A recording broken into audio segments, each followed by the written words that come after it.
I only make this dish on special occasions.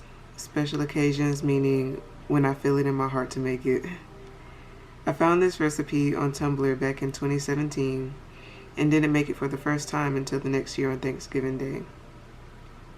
The recipe is for Sun Ra's moon stew. During the 1960s, Sun Ra and his Arkestra lived together in the Lower East Side of New York. When they were low on money and resources, Sun Ra often made this stew for his band, since ingredients were inexpensive and could feed everyone. It's a really simple dish and doesn't have any measurements. When you're cooking it and putting it together, you really just have to feel it out. Your ingredients are green peppers, onions, garlic. The traditional recipe calls for okra, but I use green beans because I don't like okra. And then you have tomatoes, corn, flour, butter or some kind of oil, chicken or vegetable broth, salt and pepper to taste, as well as sincerity and love. The first thing you want to do is chop up all your vegetables. Next, you want to bring the broth to a simmer on the stove while making a roux. To make your roux, you melt some butter or oil in a pan, and then you add your flour, and you want to stir it until it reaches the consistency of wet sand. Once that happens, you then stir in a little bit of the broth into the roux, and then pour the roux back into the broth. Once that comes to a nice simmer or a light boil, you want to add your vegetables, your salt, your pepper, as well as sincerity and love to the broth. I tend to throw in fresh herbs. I didn't have any fresh ones on hand, but they're usually fresh. You want to do some fresh thyme, or you could do fresh thyme, fresh oregano, and fresh sage. So once you've added all your vegetables and your seasonings to the pot, you can cover it and cook it for at least an hour. And so while we wait for our stew to cook, I wanted to take some time to talk about Sun Ra. Sun Ra, whose birth name was Herman Blunt, was born on May 22nd, 1914 in Birmingham, Alabama. He was raised in the sticks, away from the city and modern life for that time, and learned the piano as a child. Not much else is known about his childhood outside of this, and when he got older, he denounced his past and his name, crowning himself La Sonia Ra, or Sunny Ray, and it was later shortened to Sun Ra. Ladies and gentlemen, let's hear it for the piano man, Sunny Ray! In his adult years, World War II occurred, and he was expected to fight in the army. He expressed political opposition to the war and being in the military, and was put in jail as a result. When he was released, he made his way up north to Chicago. There, he began to play music with a three-man band called Space Trail.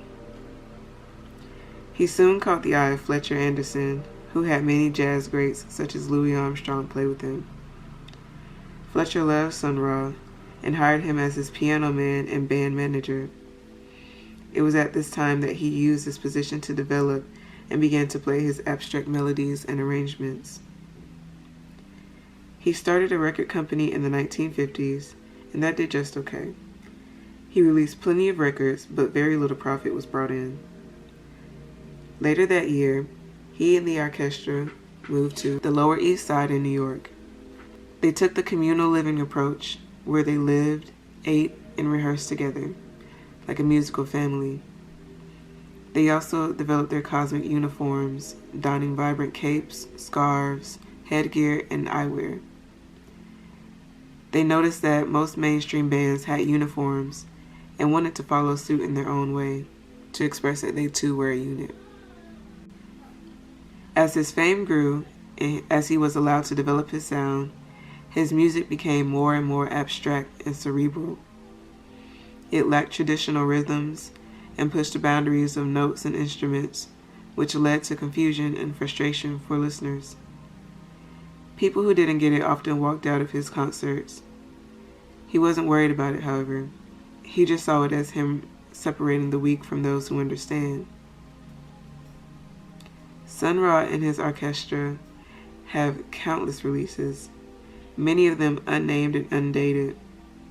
A couple of my personal favorites are Art Forms of Dimensions Tomorrow, which was released in 1965, Cosmic Tones for Mental Therapy, which was released in 1967, Visions, which was a joint album with Walt Dickerson.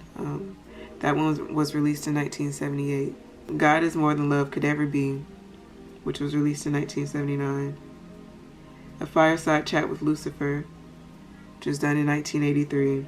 A posthumous release called The Solar Myth Approach, Volume 1 and 2, which was released in 2006. And then I have Sun Ra and his Astro Intergalactic Infinity Orchestra, Nidamu, Live in Egypt, Volume 2. I have that one on vinyl, as you can see here.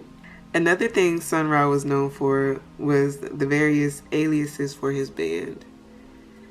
It was said that they picked the name for the band based on their mood for that day, that concert, or that release. And so I'm going to run through a few, but I'm going to put all of them on the screen. So you have Sun Ra Arkestra, Sun Ra and his orchestra. I don't know if it's orchestra or orchestra, but I'm like pronouncing it the way that it's typed. So I'm going to say orchestra. And it sounds cool too. It's like more of a futuristic orchestra. Anywho, so Sun Ra and his Omniverse Orchestra, Sun Ra and his Solar Myth Orchestra, Sun Ra and his Outer Space Orchestra, Sun Ra and his Myth Science Orchestra, Sun Ra and his Astro Infinity Orchestra, Sun Ra and his Blue Universe Orchestra, Sun Ra and his Cosmic Stellar Orchestra, Sun Ra and his Cosmo Drama Orchestra, and so on and so forth. The rest of them are literally going to be put on the screen as I talk. I found out about Sun Ra through Madlib. In interviews, he often credits and shows great appreciation for three people: Jay Dilla, Melvin Van Peebles, and Sun Ra. Tons of stuff back there that people need to hear. Okay, now we're going to listen to some Sun Ra. Yeah, one of my favorite jazz artists ever. He even mentioned a few songs that were dedicated to him, including Astro Black from the Quasimodo album The Unseen. In 1974, his movie Space is a Place was released. It's a beautiful and intricate blaxploitation film that follows Sun Ra as a piano man in a club in Chicago. His main opponent is a man known as the Overseer.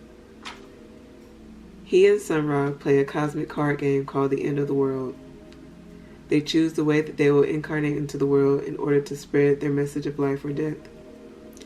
And throughout the movie, several scenarios occur where it works out in Sun Ra or life's favor, or the Overseer or death's favor. It's the illustration of the fight that we see daily. Will elevation and ascension be the end of the world, or will an earthly life rooted in violence and survival be the cause of our demise? Technically, based on points, the Overseer wins, but before he's killed, Sun Ra takes a chosen few with him and teleports from Earth. It's truly a unique film for its time, and it's worth checking out. Sun Ra's health began to fail in the 90s. In 1990, he suffered from a stroke. However, he continued to compose music and lead the orchestra. When he became too ill to work, he appointed Gilmore to lead the orchestra and moved back to Birmingham, Alabama to live with his older sister, who became his caretaker. He was admitted to the hospital in January, suffering from various problems such as heart failure, respiratory failure, circulatory problems, and strokes. This series of illnesses claimed his life on May 30th, 1993, and he was buried at the Elmwood Cemetery. Sun Ra left behind a beautiful legacy. To me, he is a cultural disruptor. Not many musicians, if none at all, played on the same level as him. He didn't do much outside of create and rehearse music.